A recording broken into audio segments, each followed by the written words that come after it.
National Weather Service is projecting an Arctic blast to settle over Kansas City for Sunday's AFC Championship game versus the Patriots.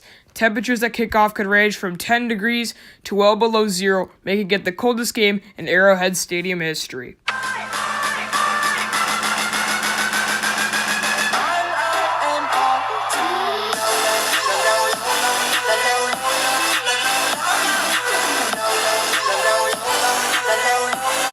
We started with 32, we went into the playoffs with 12, and we are down to 4 teams left in the NFL playoff race. We have the Pats and Chiefs playing in the AFC Championship game, and the Rams and Saints playing in... Wait. Hold up. I feel like I said that wrong. Pats, Chiefs is AFC, Rams, Saints, NFC. You know what I mean. You guys get the point. Found those mini helmets in this bin. This is a bin of all the other teams. This is what I call the eliminated bin. 2 teams will be added to the eliminated bin. Hopefully, it is not your team who you are rooting for, but it's probably going to have to be. But anyway, I'm getting off topic. Need to stop and focus. We will be previewing the AFC Championship and the NFC Championship today between the Pats and Chiefs. We'll start with them. Now, as you just heard at the start of the video, temperatures projected to be below freezing. Not even below freezing, below zero. Which, as an Indiana person, near Chicago, we have a new season every day. I've been in that weather, and it's not fun. Not fun. Nonetheless, to play football in. So, I mean, we'll see how that affects the game, but I'm going to tell you 2 things. Now, I feel like the Chiefs are the better team, but the Patriots have the better experience and pretty much better everything else. Better experience, better mindset, and I feel like they have that going for their advantage. So I'm going to tell you 2 things that the Chiefs need to do to win. The Chiefs will get the win if... Now, I'm going to say 2 things. Only one of them needs to happen. Like, if they both happen, that's great. But I think they only need one of them. Chiefs win this game if Andy Reid outcoaches Bill Belichick or if Patrick Mahomes outplays Tom Brady. And those are both going to be difficult tasks to do. I feel like Mahomes outplaying Brady might be more realistic, honestly, because, I mean, Mahomes, he could just sidearm that thing so quick, slant routes to Tyreek Hill and everybody, just at will. So that is going to be what I think they'll try to do. And when it comes to Bill Belichick, he takes away what you do best. What the Chargers did against the Ravens is they played a lot of 7 DBs because to cope with Lamar Jackson's speed. A lot of 7 DBs. Tom Brady was 20 for 24 with 300 yards and 2 touchdowns against the penny formation is what the 7 DBs is called. He was 10 for 24 or 20 for 24 with not 10 TDs. Oh my god. He was really good against the penny. So what Bill Belichick did is he's found what the Chargers do best and exploited that. And I feel like he could do that against the Chiefs. Now what the Chiefs do is they just do these short, quick slant routes to quick guys like Tyreek Hill. I expect Tyreek Hill to be double teamed at most times. And I expect some zone because the slant works really well against man coverage because you got one guy, and if you beat him off the line of scrimmage, you already have a beat in front of him. With zone, you got a guy here, guy here, guy here, and you have like a better potential to cut the pass off against those little slants and drags and stuff like that. Hopefully, we'll see what they can do, but the problem is Mahomes can fit it in at any angle. He just does that so well. And I have some questions with the Patriots defense. Will they be able to hold up against Mahomes? And I feel like it's going to be tough for them. And you also have to remember, I remember what I said about Bill Belichick outcoaching Andy Reid. If Andy Reid needs to outcoach Bill Belichick, that might be a problem seeing Andy Reid doesn't know how to coach the playoffs. Remember last year against Tennessee, 2013 against the Colts, does not know how to play with a lead.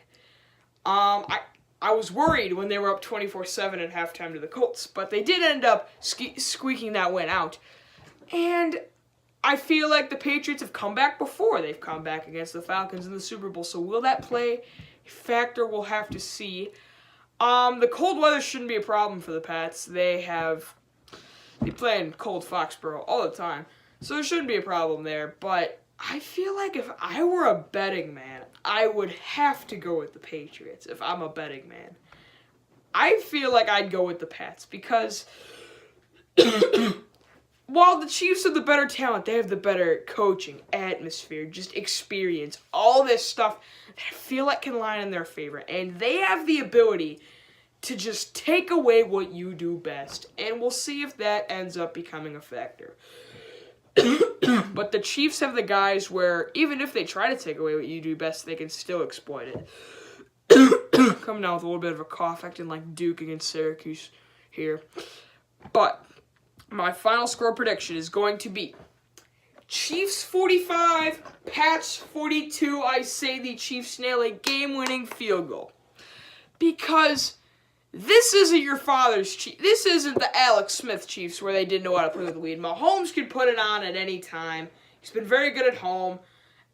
I don't see the Pats defense putting up that much of a fight. I have probably even more questions about the Chiefs defense, but I feel like this is going to be a high-scoring shootout. Very exciting game. I'm going to give this one to the Chiefs barely. Barely to the Chiefs. Now we'll talk about the other game, Rams and Saints. Now, what I like to look at for the Saints is what did the Eagles do the first quarter? Eagles were up 14-0 at the end of the first quarter to the Saints. And they just dominated the game. Saints didn't know what to do. It was a great mix of run and pass. Run, pass, and it's like, it was almost like when the Saints were expecting run, they passed. And when the Saints were expecting pass, they run. And the Rams have better guys to do that with. They have Ty Gurley as compared to the Eagles' Wendell Smallwood. And they have a lot more weapons in the receiving core with Brandon Cooks, Robert Woods, all those guys. But my big question for the Rams that I feel like is going to hurt them. Who's going to cover Michael Thomas? Because you sure as hell shouldn't put Marcus Peters on him. That dude is a literal trash can in the form of a quarterback. If I'm the Saints, I'm throwing to whoever's on Marcus Peters.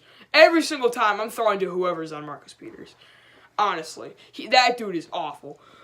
I mean, came from Kansas City. I thought he was going to be a really good player to help turn the defense around. Definitely wasn't that.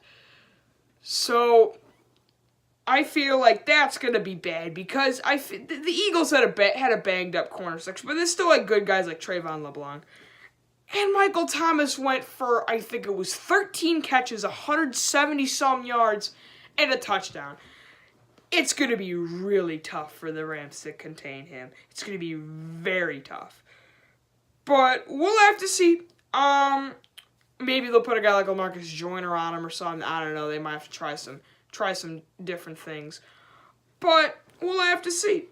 I feel like Jared Goff is going to have to be on. The Saints defense surprised me. Like, you know how I said when the Eagles did a very good run-pass mix, they kind of got onto that in the second half and really shut that down. Marshawn Lattimore had 2 interceptions, although one was kind of Alshon Jeffrey's fault. But I feel like I don't know. I mean, they did play earlier in the year, and the Saints won that game by 10. And the game-winning play was Michael Thomas absolutely burning Marcus Peters for a 75-yard touchdown. And I think something similar happens here. I'm going to take a similar score. Give me Saints 35, Rams 31. I think they edge them out in the dome. That's my pick. But make sure you guys leave your picks down in the comments below. Quick little thing. I don't normally beg for subscribers, but I am 8 subs away. I think 8. At the time I'm filming this, I'm 8 subs away from 1,000 subscribers. And at 1,000 subscribers, I can actually start making money. And I can turn on Super Chat, so if you guys want to donate, you can. So, if you want to see that, please subscribe if you feel like it. Good sports content here if you happen to be new. But Hope you guys have an amazing day, and I'll see you next time on Quincy Bill Sports.